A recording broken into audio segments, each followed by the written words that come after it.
خوشی کے موقع پر عموماً ہی ہم بھول جاتے ہیں کہ جو ہم نے غلطیاں کی ہیں ان کو ہم بقول انگریزی محاورے کے قالین کے نیچے جو ہے وہ دبا دیتے ہیں، سوچتے ہیں کہ بھائی ٹھیک ہے اب یہ تو معاملہ درست ہو گیا اس لیے اس کے بارے میں مزید جو ہے سوچنے کی ضرورت نہیں ہے، لیکن حقیقت یہ ہے کہ یہ خوشی کا ہی موقع ہوتا ہے کہ جس وقت آپ یہ دیکھیں کہ آپ سے کیا غلطیاں سرزد ہوں اور آپ کس طریقے سے اس کو بہتر کر سکتے ہیں، اور یہ خاص طور پہ اس وقت جبکہ اب ہم فائنل میں پہنچ گئے ہیں اور ایشیا کپ جو ہے وہ ہمارے لیے انتہائی اہمیت کا حامل ہے، اور اس کی وجوہات جو ہیں وہ ہمیں پتہ ہے کہ ہم نے جو اس وقت بگ 3 میں سے ایک جو سب سے بڑا جو بگ 1 ہے اس کو تو ہم نے اس مقابلے سے خارج کر دیا، اس لیے یہ ضروری ہے کہ ہماری ٹیم کی کارکردگی جو ہے وہ اس حد تک ہو کہ جو اس وقت ایک عالمی سازش جو ہے وہ کرکٹ کی دنیا میں ہو رہی ہے اس کا جو ہے وہ مداوع کیا جا سکے، اور لوگوں کو جو شائقین ہیں کرکٹ کے ان کو اس بات کا احساس ہو کہ پاکستان کو گیم سے باہر رکھ کے اس گیم میں جو ہے کچھ زیادہ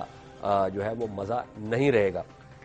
آج کا موضوع جو ہے اس کی طرف میں آتا ہوں، اس کا تعلق اس بات سے ہے کہ یہ جب بھی کوئی حملہ ہوتا ہے ہمارے پہ تو ایک بحث چھڑ جاتی ہے، اور آج کل جو بحث چھڑی ہوئی ہے اس کا تعلق ہے کہ جی یہ کوئی تیسری قوت ہے، یعنی کوئی مریخ سے جو لوگ ہیں وہ نیچے آتے ہیں اور آ کے جو ہے وہ پاکستان میں فساد پھیلاتے ہیں۔ اس حوالے سے کچھ بیانات جو ہے وہ میں آپ کے سامنے پیش کر دیتا ہوں، وہ بیانات جو ہے وہ بھی ہم آپ تک پہنچائیں گے، لیکن اس میں دیکھنا یہ ہے کہ کیا یہ ہماری اندرونی دراڑیں ہیں جس کی وجہ سے یہ فساد ہوتا ہے، یا واقعتاً جو ہے کوئی باہر کی قوتیں ہیں جو ہمارے خلاف سرگرم عمل ہیں۔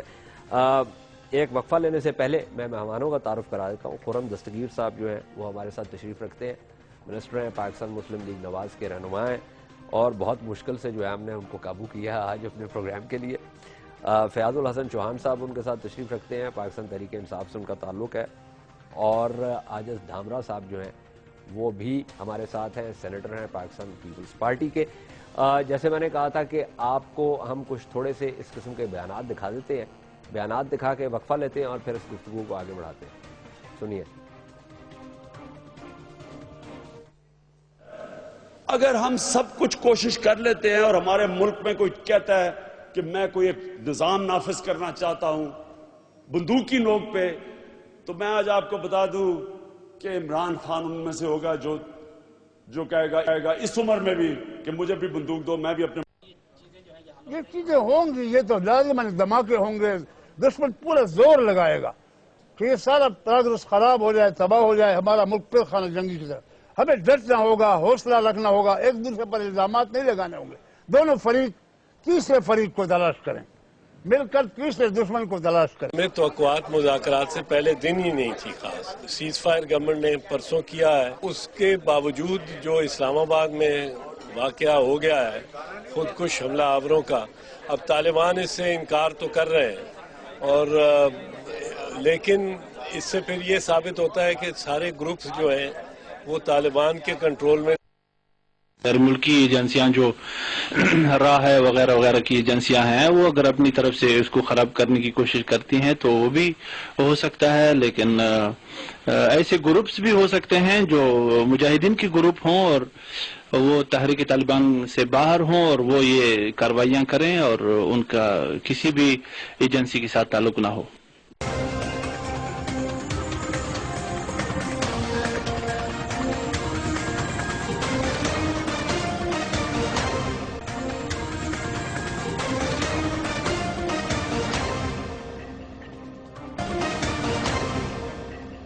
یہاں ایسے عناصر بیٹھے ہوئے ہیں جو ملک میں کبھی امن نہیں دیکھنا چاہتے، ہمارے دشمن ہیں یہ ہمارے دشمن ان کے پیچھے ہیں۔ مجھے افسوس سے کہنا پڑتا ہے کہ امریکہ کا کوئی ان کی وہ نہیں چاہتے کہ پاکستان میں امن ہو جب تک وہ وہاں سے اپنی فوجیں نہیں نکالتے۔ وہ چاہتے ہیں کہ ہماری فوج یہاں لڑتی رہے، اور خاص طور پہ حقانی جو طالبان ہیں ان کے پیچھے وہ جانا چاہتے ہیں، ہماری فوج سے اپنا کام کروانا چاہتے ہیں۔ ہمارے انٹرسٹ میں نارتھ وزیرستان کا فل سکیل آپریشن نہیں ہے۔ جو لوگ اب سیز فائر ہو گئی ہے، جو توڑتے ہیں آپ کو پتا چل جائے گا کہ یہ لوگ کون ہیں، ان کو آئسولیٹ کریں، ان کے خلاف ایکشن لیں۔ لیکن ایک آل آؤٹ جو شکر ہے پاکستان بچ گیا، آل آؤٹ وزیرستان آپریشن سے نارتھ وزیرستان، اس سے ملک میں اور انتشار بڑھنا تھا، بے قصور لوگوں نے مارا جانا تھا۔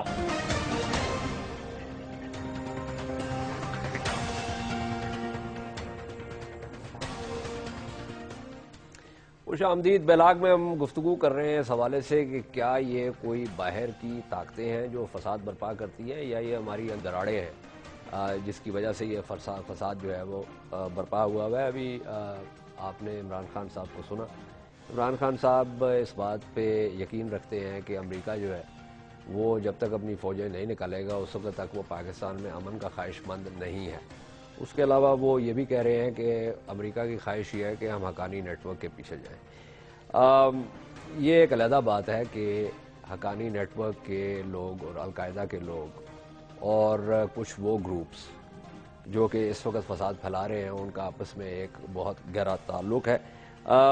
یہ جو واقعہ ہوا اسلام آباد میں اس کے بعد ایک اور گروپ جس نے اپنا نام احرار الہند جو ہے وہ رکھا ہے انہوں نے ایک خط جو ہے وہ اپنا وہ بھی شائع کیا اور وہ خط جو ہے اس میں اس سے پہلے جو ہے وہ مومند کے جو طالبان تھے جن کے خط اس وقت آپ سکرین کے اوپر دیکھ رہے ہیں خراسانی وغیرہ کے وہ بھی آئے کہ کیوں جو ہے نا انہوں نے 23 FCC کے لوگوں کو شہید کیا. اس کے بعد یہ احرار الہند کا خط جو اس وقت آپ کے سامنے سکرین پہ آ رہا ہے اور یہ بڑا انٹرسٹنگ خط ہے کیونکہ اس میں جو مذکر اور مؤنث کا جو معاملہ ہے وہ کافی جو ہے وہ خراب ہے اور لگتا ہے ایسے ہی ہے کہ یہ کسی پختون نے جو ہے وہ لکھا ہے کہ جس میں جیسے وہ کہہ رہا ہے کہ پہنچنے کے راستے میں آنے والا ہر مشکل اور آنے والا ہر مشکل اس کے علاوہ شریعت نام کا کوئی چڑیا اس کے علاوہ اس لیے ہمارے کارروائیوں کا جو ہے تعلق براہ راست شہری علاقوں سے ہوگا.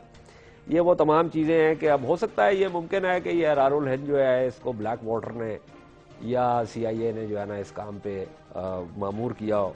لیکن اگر ہم پہلے بھی ایک پروگرام میں یہ بات ہوئی تھی کہ اگر ہم واپس چلے جائیں اپنی تاریخ میں تو اس زمانے میں خلفائے راشدین کے زمانے میں جس قسم کے فساد برپا ہوئے اس زمانے میں نہ تو کوئی امریکہ تھا نہ بلیک واٹر تھی نہ ہی کوئی اور یہ چیزیں تھیں. یہ ہماری اپنی جو ہے وہ دراڑیں تھیں جن کی وجہ سے اور قبائلی عصبیتیں تھیں جن کی وجہ سے یہ معاملات جو ہے وہ ہوتے تھے.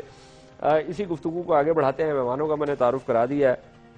عاجز دھاملہ صاحب یہ کوئی لوگ باہر سے آ رہے ہیں اور ہمیں پھیٹی لگا رہے ہیں یا یہ کوئی اندر سے ہی لوگ ہیں جو کہ یہ کام کر رہے ہیں؟ دیکھیں اعجاز صاحب جب بات چیت کا عمل شروع ہوتا ہے تو ظاہر یہ تمام ہم ایک پچ پہ کھڑے ہوتے ہیں حکومت کے ساتھ اور جب بات چیت کا عمل جب شروع ہوتا ہے اور حکیم اللہ مسعود جب مارے گئے تھے تو کہا یہ جا رہا تھا کہ ڈرون اٹیک کی وجہ سے مارا گیا تھا اور ڈرون اٹیک کہاں سے آتا ہے کون اس کو آپریٹ کرتا ہے بات سمجھ میں آ رہی تھی کہ باہر کی جو قوتیں مینس کہ امریکہ وہ نہیں چاہتا کہ بات چیت کا عمل ہمارا کمپلیٹ ہو اور انہوں نے ثبوت کر دیا ساری چیز کو اور ٹوٹل جو حکومت تھی وہ اس بات پہ تھی کہ امریکہ نہیں چاہتا اور انہوں نے ہماری ساری بات چیت کے عمل کو ختم کر دیا.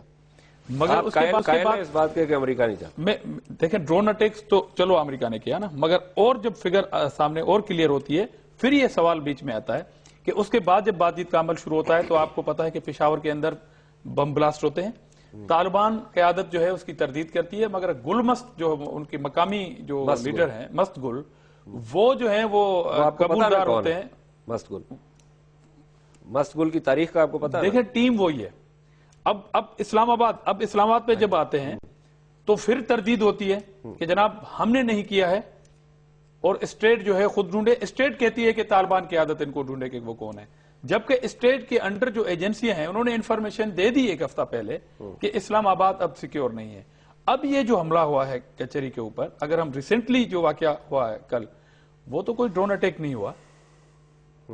اسی شہر اسلام آباد جس کو وزیر داخلہ صاحب کہہ رہے تھے کہ چڑیا جو ہے اوپر نہیں مار سکتی اور ڈینائی کیا تو روز پر مارتی ہے. میرے گھر کے باہر اتنی چڑیا مگر بہت ساری چڑیا بہت ساری ہیں مگر انہوں نے خود اپنے انڈر ہونے والی جو ایجنسیاں ہیں ان کی انفارمیشن سے ڈینائی کر دیا.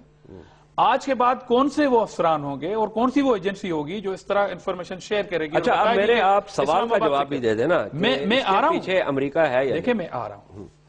ایک تو ڈرون اٹیک ہوتا ہے امریکہ کے اوپر آپ الزام لگا دیں مگر یہ جو قوتیں جو مختلف ناموں سے ڈیورنگ پروسیس نیگوسیشن کے جو جس طرح کاروائیاں کرتی ہیں امریکہ دیکھیں یہاں پر کچھ بھی ہو جائے آپ امریکہ کے اوپر الزام لگا سکتے ہیں مگر یہ لوگ کون ہیں جو بات چیت کے درمیان زمینی حملے جو کر رہے ہیں یہ ڈائریکٹ امریکہ تو انوالو نہیں ہے نا.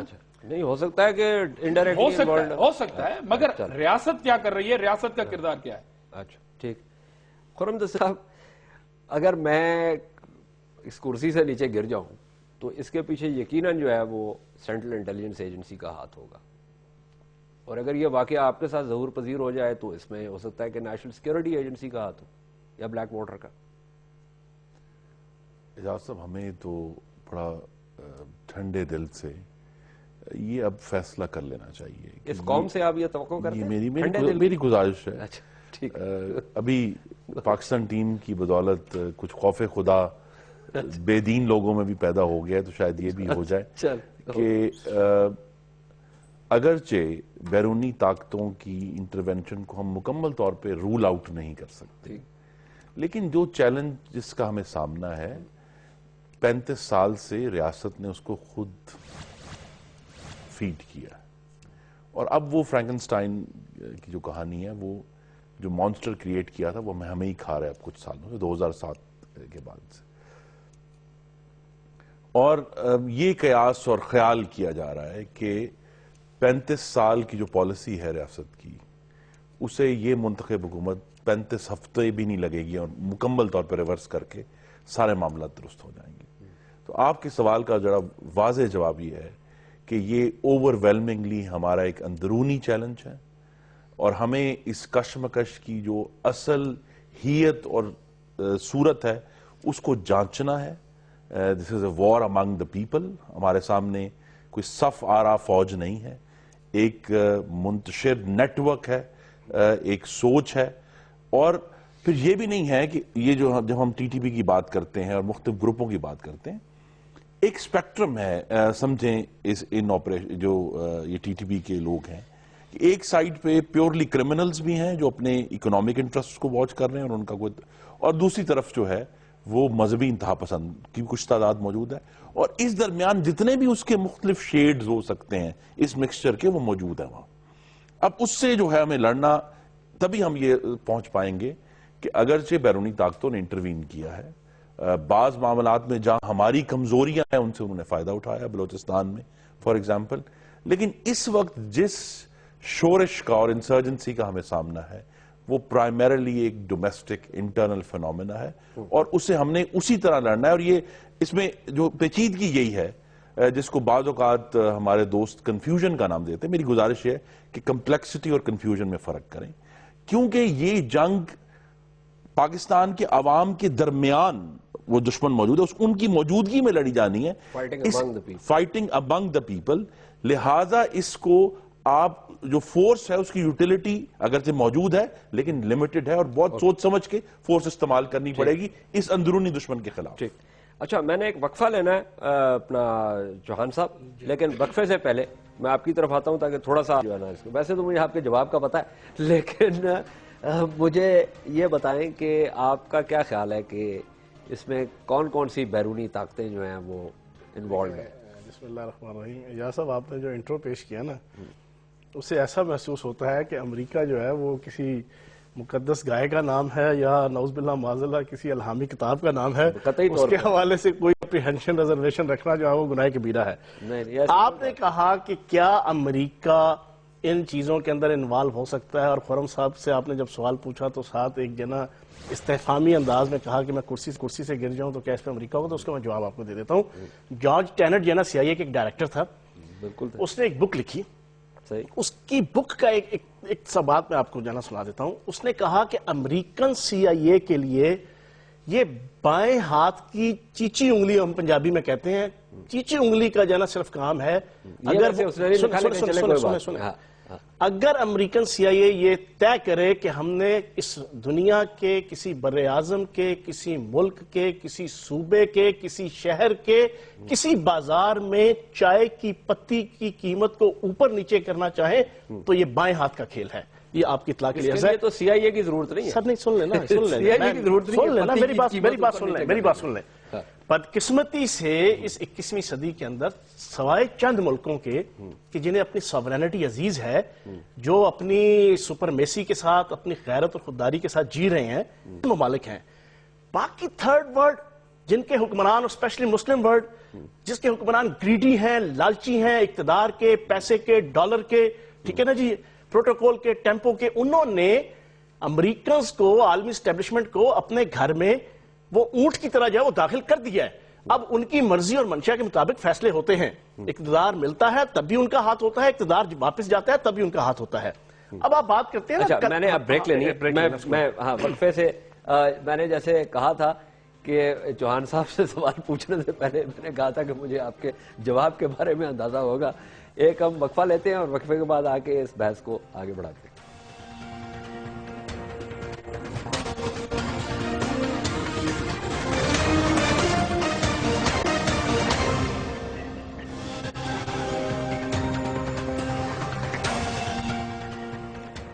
بیلاگ میں خوش آمدید. آج کی نشست میں ہم گفتگو یہ کر رہے ہیں کہ ہمارے ہاں جو ایک فساد فی سبیل اللہ ہو رہا ہے، اس کا تعلق جو ہے وہ ہماری اندرونی دراڑوں کے ساتھ ہے یا یہ کوئی بیرونی طاقتیں ہیں.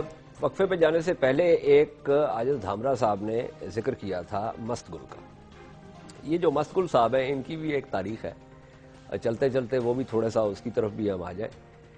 یہ چرار شریف میں جو سارا معاملہ ہوا اور اس درگاہ کو جلایا گیا، اس میں یہ بھی پیش تھے. پھر یہ صاحب تشریف لائے، یہ ہم 90 کی شروع کی بات کر رہے ہیں. یہ صاحب تشریف لائے، جماعت اسلامی کے اکابرین جو تھے وہ باضابطہ جلسے جلوسوں میں ان کو لے کے جاتے تھے اور ان کے لیے ایک بہت بڑا جو ہے وہ ان کو خوش آمدید کہنے کے لیے پنجاب یونیورسٹی لاہور میں فیصل آڈیٹوریم میں اسلامی جمعیت طلباء نے ایک بہت بڑا جو ہے وہ جلسہ بھی جو ہے وہ منعقد کیا تھا. اور یہ اس زمانے میں جو ہے وہ جو خاص طور پہ اردو اخبارات تھے ان کے جو پہلے صفحے ہوتے ہیں، فرنٹ پیجز جو ہوتے ہیں، ان کی زینت بھی بنتے تھے. ان کے بے شمار انٹرویوز بھی ہوئے تھے. اس کے بعد یہ غائب ہو گئے اور پھر اب یہ برآمد ہوئے جیسے عاجز دھامرا صاحب نے. اور چونکہ ان کا جماعت اسلامی جو ہے وہ ان کو بہت آگے لے کے چلتی تھی، تو مجھے یقین ہے کہ فیاض الحسن چوہان صاحب کو بھی یاد ہوگا اس زمانے میں، اور شاید فیاض الحسن چوہان صاحب بھی ان کو ساتھ ساتھ لے کے چلتے رہے ہوں، یہ مجھے نہیں پتا. لیکن کہنے کا مقصد یہ ہے، دیکھیے کہ تمام ممالک کے مفادات ہوتے ہیں اور وہ اپنے مفادات کے لیے مختلف جو ہے وہ پالیسیز اور حکمت عملیہ بناتے ہیں، اس میں قطعی طور پہ کوئی شک نہیں ہے. لیکن کوئی بھی ملک کسی دوسرے ملک میں دراڑیں ڈال نہیں سکتا.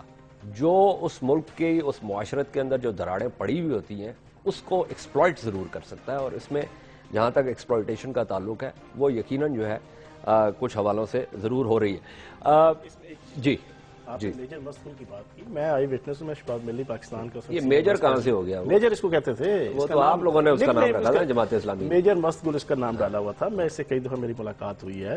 کوئی اس کا ویژن نہیں، کوئی اس کا ایٹیچیوڈ نہیں. تو اس زمانے میں تو اس کو آپ لوگ کندھوں پہ اٹھا کے پھراتے تھے. پوری بات سن لیں سر، آپ کی بات 100% ٹھیک ہے اور میں کئی دفعہ پروگرام کے اندر شکر ہے چوہان صاحب آپ نے میرے کسی پروگرام پہ میری کسی ایک بات کو تو قبول کیا. میں آپ کی اس بات کو انڈورس کرتا ہوں کہ یہ ہماری انڈیجینیس جو ہے نا وہ خامیاں ہیں.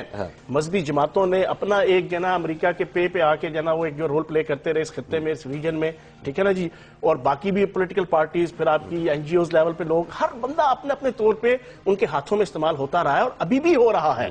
آپ کی بات ٹھیک ہے، لیکن جو نچا رہا ہے نا پتلیوں کو، بنیادی جو کردار ادا کر رہا ہے، کم از کم وہ اس کی نانی تک تو پہنچے نا. یہ جو اس کی نانی کو آپ چھیڑتے نہیں. یہ جو اسد منصور ہے ترجمان احرار الہند، سر بات یہ ہے، یہ احرار الہند، یہ جیش العدل، ہر روز نت نئی قسم کی تنظیمیں نکل آتی ہیں. آج سے 2 دن پہلے آپ کا سیز فائر ہوا، حکومت نے بڑا پازیٹیولی اعلان کیا، وزیر اعظم نے، اس سے پہلے آپ کے طالبان عمر خالد خراسانی، یہ درمیان میں کہاں سے نکل آیا جناب عمر خالد خراسانی. سر بات یہ ہے، عمر خالد خراسانی، آپ کیا اس چیز کو ایکسپٹ کرتے ہیں کہ اس وقت اسلام آباد کے اندر آپ کے شاہد اللہ شاہد کی آپ کو بیان آپ کے کم از کم 300-400 گھر بلیک واٹر کے پاس ہیں آج بھی؟ اور نہیں ہے آج بھی اسلام آباد کے اندر بلیک واٹر کے گھر موجود ہیں. ایک عرض کرنا چاہ رہا ہوں وہ یہ ہے، آپ کی حکومت بلیک واٹر کو نکال نہیں سکتی. میری گزارش، دیکھیں جارج ٹیننٹ کے میموارز ہیں جو انہوں نے لکھا، وہ لکھا ہوگا، لیکن کوئی بھی سیریس ہسٹری، اور لیٹسٹ سیریس ہسٹری ٹم وینر کی کتاب ہے لیگیسی آف ایشز، اردو میں راکھ کی وراثت، سی آئی اے کی جو ہسٹری ہے، اور وہ کتاب بھرپور ہے سی آئی اے کی نااہلیوں سے، اس کے مس سٹیپ سے. تو سی آئی اے اپنی جگہ، ان کے پاس بہت وسائل ہیں، ان کے پاس بہت ہیومن ریسورس پاکستان میں بھی موجود ہے، لیکن ہمیں انہیں کبھی بھی اوور ایسٹیمیٹ نہیں کرنا چاہیے. اصل جو کی ہے اس معاملے میں وہ ایلینور روزویلٹ نے کہہ دی ہوئی ہے, no one can make a fool of you without your consent. آپ کی مرضی کے بغیر آپ کو کوئی بیوقوف نہیں بنا سکتا. اگر پاکستانی قوم اور پاکستان کے, اگر پاکستان میں اور پاکستان کی تاریخ میں اگر کوئی ایسی دراڑ ہے جس کو امریکہ نے استعمال کیا ہے پاکستان کو انڈرمائن کرنے کے لیے, وہ فوجی آمریتوں کی دراڑ ہے. اس کو انہوں نے ہر دفعہ ایکسپلائٹ کیا ہے اپنے مقاصد کے لیے, اور ہمارے جو آمریت کے دور تھے وہ انہوں نے اپنی کنسنٹ دی بیوقوف بننے میں, right from general Ayub Khan to Pervez Musharraf.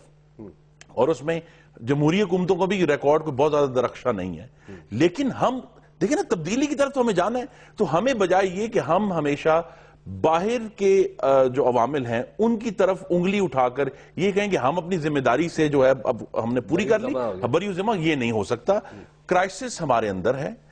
یہ سب سے بڑا کرائسس آج کے دور میں یہ کہ کسی بھی بنیاد پر پاکستانیوں کے قتل کو جسٹیفائی کرنا, اور یہاں ایسے لوگ موجود ہیں جو اس قتل کو جسٹیفائی کرتے ہیں, یہ دراڑ ہے. اس کو اس کی جسٹیفیکیشن نہیں. بالکل ٹھیک. اور اس سے ہمیں باہر آنا ہے. اگر ہم اس دراڑ کو کور کر لیں تو پھر کوئی بیرونی ملک اس کو ایکسپلائٹ نہیں کر سکتا. عاجز ہمراہ صاحب, بالکل میں صرف ایک بات کو بڑھانا چاہ رہا ہوں کہ جب ہم بیرونی طاقتوں کا ذکر کرتے ہیں اس میں ہم امریکہ کو تو شامل کر دیتے ہیں, اس میں مغرب کی اور طاقتوں کو بھی شامل کر دیتے ہیں, لیکن ہم نے کبھی سعودی عرب کا, خلیجی ریاستوں کا, ایران کا کبھی ذکر نہیں کیا. یہ بھی تو بیرونی طاقتوں کے زمرے میں آتی ہے. جی دیکھیں جی, یہ جو جس مسئلے میں پھنسے ہوئے ہیں اس میں کون یہاں پر بیٹھے ہوئے ہیں, کن کن ممالک کے لوگ وزیرستان میں بیٹھے ہوتے ہیں, کیا ان چیزوں کو ہم بھول جاتے ہیں؟ یقیناً جب ہم امریکہ کو کوٹ کرتے ہیں تو اس کو بری ذمہ قرار نہیں بھی دیں. میں آپ کی بات کو انڈوز کرتا ہوں کہ بہت سارے ممالک ہیں جو پاکستان کی سرحدوں سے, جو افغانستان سے آ کے بیٹھ جاتے ہیں, ہمارے پاکستان کے اندر بیٹھ کے وہ اس طرح کی کاروائیاں کرتے ہیں. میں آتا ہوں جو ریسنٹلی آپ کا جو پوائنٹ ہے اس پر میں آتا ہوں. اس طرح ہم نے اگر بکس کا حوالہ دیا اور میرے خیال میں پروگرام کو اگر ٹائم ہم نے ویسٹ ہو جائے گا, بات یہ ہے کہ بکس کے حوالوں سے ویسے ڈیفینیٹلی ہونا چاہیے, مگر اس طرح کے واقعات جس کو صورتحال درپیش ہے. بالکل خرم دستگیر صاحب نے صحیح کہا کہ یہ جو جنگ ہے وہ عوام کے درمیان دشمن موجود ہے اور وہ لڑنی ہے ہمیں. ہم نے بات چیت کے عمل کو آگے بڑھایا, ریاست نے بڑھایا اور تمام پولیٹیکل پارٹیز کی اس کو بیکنگ تھی, مگر اس کے درمیان کیا کہیں ایسا تو نہیں ہے کہ بات چیت کے اس عمل کو کنٹینیو کرتے کرتے اس طرح کے جو واقعات رونما ہو رہے ہیں وہ دشمن کو مزید مضبوط کر رہے ہیں. تھوڑے بہت جو اٹیک ہوئے ریاست کی طرف سے, اور اس طرح کی اگر سیز فائر کی ہم نے بات کی تو اس سے زیادہ مضبوطی ہو رہی ہے. اور جہاں تک ہم اسلام آباد کی بات کر رہے ہیں, دیکھیں 3 صوبوں کے اندر اس طرح کی صورتحال تھی, ہم یہ کہتے رہے کہ یہ صوبائی حکومتوں کے معاملات تھے کیونکہ لا اینڈ آرڈر کو مینٹین انہوں نے کرنا ہے. یہ اسلام آباد کے اندر اس طرح کے واقعات کے ذمہ دار کون ہیں؟ ڈائریکٹلی ایک تو انفارمیشن ملتی ہے آپ کو کہ سیکیور نہیں ہے, اور منسٹر صاحب کہتے ہیں بڑے سخت لہجے میں کہتے ہیں کہ نہیں جناب ایسی صورتحال نہیں ہے. اب اگر ایسی صورتحال موجود ہے ہو گئی تو اٹ مینس کہ آپ کا موقف غلط ثابت ہوا, اور جو انفارمیشن تھی جو شیئر ہوئی وہ بالکل ٹھیک تھی. اس سے پہلے ایک شخص نے پورے اسلام آباد کو یرغمال بنا دیا تھا.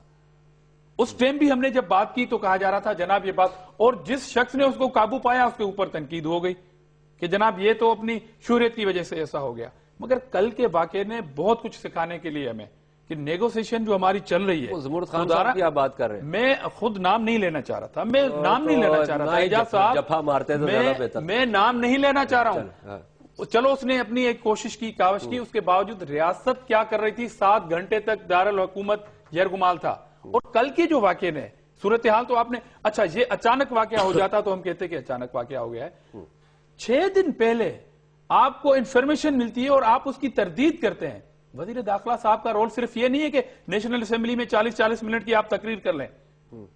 40 منٹ کی کرتے ہیں, 40 منٹ کی سب سے زیادہ تقریریں ان کی ہیں. ان تقریروں کا فائدہ کیا ہے؟ اپنی غلطی کہ وہ بتائیں قوم کو کہ کس ایجنسی کی انفارمیشن تھی وزیر داخلہ صاحب کے پاس کہ اسلام آباد سیکیور ہے, یہ بات بتائیے. کیا ان کی اپنی ایک ذاتی رائے تھی یا کسی ایجنسی کی انفارمیشن؟ NCMC کی جو بریفنگ تھی نا اس میں بالکل اور بات ہوئی تھی, اور اسی کو جب رپورٹ کیا گیا, جو نیشنل کرائسس مینجمنٹ سیل کی جو بریفنگ تھی اس کو جب رپورٹ کیا گیا, اس کے اوپر وزیر داخلہ صاحب نے کہا کہ یہ اس طرح نہیں ہے. میں نے وقفہ لینا, واپس میں سیدھا وقفے کے بعد آپ ہی کی طرف آ رہا ہوں. فیاض الحسن صاحب اس بات کو آگے بڑھاتے ہیں, بٹ آفٹر دس بریک.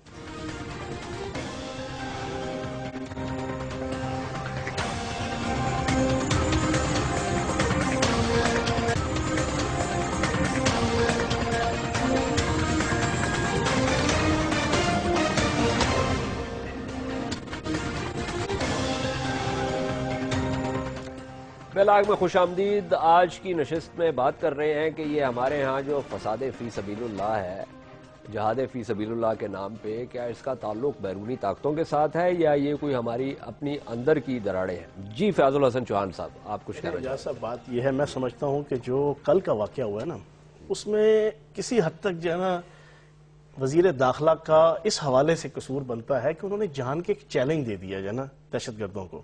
اور بالکل ویسی مثال ہوئی کہ آپ آوارہ اور بپھرے بیل کو جب وہ سرخ رومال دکھائیں تو وہ ٹکر مارنے کو لازمی آئے گا اگر وہ سکون کے ساتھ بھی کھڑا ہوا. اور بالکل اسی طرح چیلنج دیا میں بتاتا ہوں آپ کو، بالکل اسی طرح کہ آپ برساتی سیلاب کے اندر جو ہے نا وہ تیرنے کی بڑکے مارنا شروع ہو جائیں، بڑا رسکی ہو جاتا ہے. اب جب آپ کو پتا ہے کہ آپ کے ملک کے حالات کیا ہیں، کتنے آپ کے کنٹرول میں ہیں، قائمہ کمیٹی کی میٹنگ کے اندر طارق لودھی نے، D G national crisis management نے، سیل نے، اس نے پوری رپورٹ پیش کی. اگلے دن 19 کے بعد 20 تاریخ کو آپ نے پریس کانفرنس کر کے کیوں بڑکیں ماری؟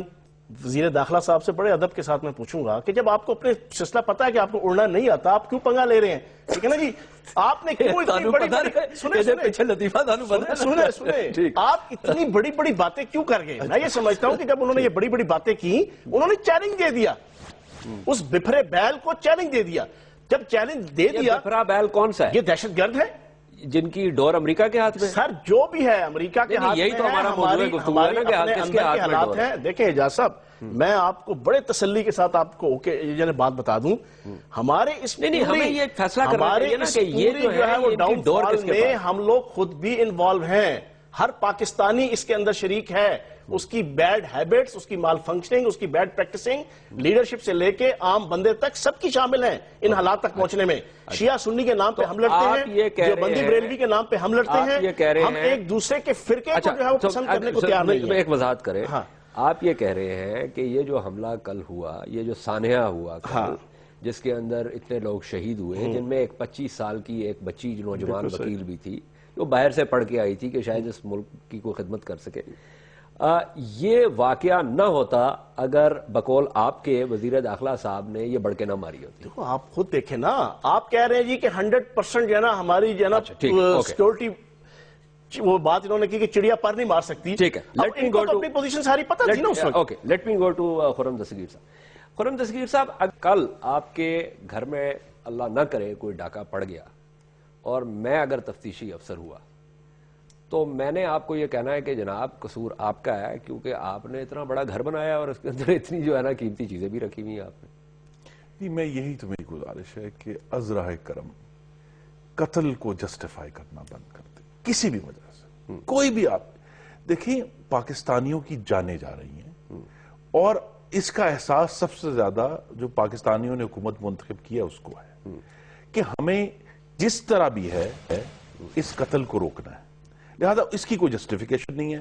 وزیر داخلہ نے، آپ ان کو ضرور کرٹیسائز کریں کہ جی انہوں نے غلط کہا، ان کی بیان میں مبالغہ آرائی تھی. فیاض الحسن چوہان صاحب کہہ رہے ہیں کہ اگر انہوں نے یہ بڑکے نہ ماری ہوتی تو یہ حملہ نہ ہوتا. ان سے بھی گزارش ہے کہ حملہ کسی بھی طرح جسٹیفائی نہیں ہو سکتا. مجھے مار حملہ کسی بھی طرح، انہوں نے کہا کہ حملہ کسی بھی طرح جسٹیفائی نہیں ہو سکتا. نہتے معصوم پاکستانی ان کی جئی ہیں، ان کا خون اس اسلام آباد کی مٹی پر گرا ہے. ہمیں صرف یہی فیصلہ کرنا ہے کہ ہمیں اس پیچیدہ صورتحال سے کس طرح نمٹنا ہے، اور اس کا آغاز ہی ہوگا. اسی لیے نیشنل انٹرنل سیکیورٹی پالیسی میں باقاعدہ نیریٹو کا ذکر آیا ہے کہ ہم سب کو اس بات کو یقینی بنانا ہے. اور ان مذاکرات کے دوران، خاص طور پہ جب آپ نے دیکھا کہ جو 2 حملے ہوئے، ایف سی والے اور پشاور والا، کراچی والا، اس دوران کوئی ڈرون اٹیک نہیں ہوا. لہذا کوئی پاکستان کی سرکار نے بھی اس دوران کوئی اٹیک نہیں کیا. اٹیکس تو بعد میں ایز اے وہ جو ہماری لمیٹڈ پیونیٹیو اسٹریٹجی ہے اس کے تحت ہوئے نا جی. لیکن لہذا ان کو پرووک کرنے کے لیے، جس طرح یہ جو اسلام آباد کا واقعہ ہوا، اس کو پرووک کرنے کی کوئی وجہ نہیں تھی. یہ کہنا کہ وزیر داخلہ کے بیان نے پرووک کیا، اصل تو ہماری اندرونی دڑاڑیں ہیں، ہماری فکری دڑاڑیں ہیں. بالکل صحیح ہے. میں تھوڑا سا آگے بڑھانے کے لیے بات کو، میں صرف ایک دھامرا صاحب، یہ جو اسد منصور ہے ترجمان احرار الہند، یہ جو بھی گروپ ہے، ابھی ہمیں نہیں پتا اس کی کیا جو ہے نا، اس نے یہ کہا ہے کہ یہی عزم لے کر ہم بھی تحریک طالبان پاکستان کے ساتھ میدان عمل میں کود پڑے، یعنی اسلام اور یہ سارا جو ہے نا. لیکن حالات کچھ اس طرح ہوئے کہ ہمارے قائدین حضرات کچھ مصلحتوں کے شکار ہوئے اور صرف قبائل کو آزادی دلانے کے لیے مذاکرات کی میز پر بیٹھ گئے. یہ بات بہت ہی واضح ہے کہ ان مذاکرات کے ذریعے سے شریعت نام کا کوئی چڑیا بھی نہیں آئے گا. اور آگے جا کے وہ کہہ رہا ہے کہ قبائلی علاقوں تک محدود رہنے سے شہری علاقوں اور مجاہدین کو نظر انداز کرنے کے مترادف اور شہری علاقوں اور مجاہدین کو نظر انداز کرنا دانش مندی نہیں ہے. مطلب یہ نثر کافی خراب ہے لیکن میں وہی وبیٹم پڑھ رہا ہوں. اور یہ بھی واضح ہے کہ حکومت پہلے کی طرح مذاکرات کے نام پر ایک اور دھوکہ دینے کی تیاری کر چکی ہے. تو آگے جناب نے کہا ہے کہ ہمارا یہ عزم ہے کہ ہم پاکستان میں شریعت کے نفاذ تک اپنے فدائی حملے اور اپنی مسلح جد و جہد جاری رکھیں گے. ہم چونکہ پہلے سے تحریک طالبان پاکستان اور دیگر جہادی تنظیموں سے مل کر کارروائیاں کرتے تھے, اب سے ہم اپنے طور پر کارروائیاں جاری رکھیں گے انشاءاللہ. اور ہمارا تعلق چونکہ پاکستان کے شہری علاقوں سے ہے اس لیے ہمارے کارروائیوں کا تعلق براہ راست شہری علاقوں سے ہوگا. دیکھیں ہمیں میری گزارش یہ ہے, بلکہ میں اپنے بھائیوں سے گزارش کروں گا, نہیں میں آپ سے گزارش کرنے لگا ہوں. میں ڈس ایگری کرتا ہوں. میں کہتا ہوں کہ لباس تبدیل ہے, چہرے وہی ہیں, یہ صرف پریشر ڈیولپ کرنے کے لیے یہ کارروائی نہیں. ہمیں اس بات کا جواب چاہیے جو میں بطور ایک طالب علم کے اس صورتحال کے, کہ یہ جو کل اسلام آباد کا حملہ ہوا ہے اس کا مقصد کیا تھا؟ اعجاز صاحب میں آپ کو ایک چیز بتا دوں, میں ایک مذہبی بیک گراؤنڈ اور میرا خود بھی ذاتی طور پہ ایک مذہبی آدمی ہوں, عمل میرا کچھ نہیں ہوگا.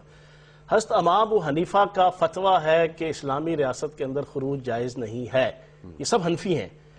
کسی فرقے کی شریعت سنیں میں ان کی بات کر رہا ہوں. یہ سارے وہ لوگ ہیں جو نہروان میں موجود تھے. میری پوری بات سن لینا. کسی فرقے کی, مسلمانوں کے کسی فرقے کی شریعت, طریقیت, صوفیت اور نبی پاک صلی اللہ علیہ وسلم کی جو ہے وہ ارشاد عالیہ اور قرآن پاک کی تعلیم کو جو تھوڑا سا بھی جانتا ہے, کبھی بھی بندوق کی نوک پہ شریعت کے اسلام دعوے دار نہیں ہے. اگر یہ کوئی اسلام کے نام پہ کر رہا ہے تو وہ اسلام کے نام پہ لوگوں کو دھوکہ دے رہا ہے. بات یہ نہیں ہے. یہ بہت سی کنسپائریسیز ہیں. میں اپنے بھائی خرم صاحب سے ایک بات پوچھوں گا. ہم مانتے ہیں جی یہ ساری کی ساری چیزیں جناب ہمارے اندر کے سارے حالات ہیں. ریاست کیا کر رہی ہے؟ ریاست کا عالم یہ ہے, 9 مئی کو الیکشن سے 2 دن پہلے حامد میر انٹرویو کر رہے ہیں وزیر اعظم نواز شریف صاحب سے کہ 2 دن بعد آپ کو اقتدار مل جائے گا تو آپ کس طریقے سے اسٹریٹجیز بنائیں گے اپنی دہشت گردی کو ایڈریس کرنے کے حوالے سے. ہمیں کوئی ضرورت نہیں ہے اسٹریٹجی بنانے کی. ہم نے سارا جو ہے وہ فائل